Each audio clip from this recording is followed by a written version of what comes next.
1894年 ，Tesla 被選為 Belgrade 嘅最高學府 Serbian Royal Academy 皇家學院榮耀院士。那是一個直接由國王授予，只有最頂尖的分子才能得到的榮譽身份。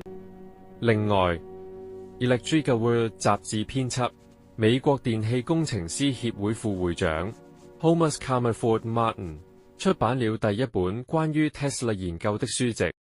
呢本名為《Nikola Tesla 的發明、研究和著作》，是一部全面匯編 Tesla 的文集，並配有大量插圖的著作。在美國生活時， Tesla 除咗去實驗室做研究同去公園思考之外，亦喜歡去現時居住的酒店附近一個叫紐約俱樂部嘅地方參與聚會。那裏是上流人士做社交活動的俱樂部。在這裏 Tesla 認識了救命恩人馬克吐溫。由於當年迷失期間馬克吐溫嘅著作幫佢度過困難嘅時刻， Tesla 對佢有深度嘅好感。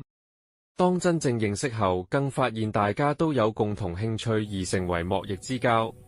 其中一次交談中 ，Tesla 告訴他自己年輕時如何從他著作得到希望時，看到他從笑轉哭的一刻，對那直接純粹的感情表露感到驚訝。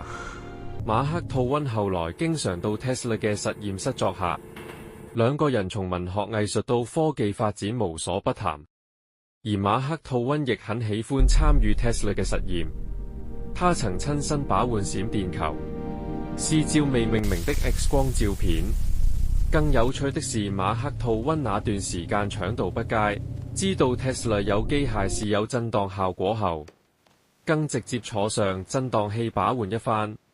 結果他的腸道問題真的解決了。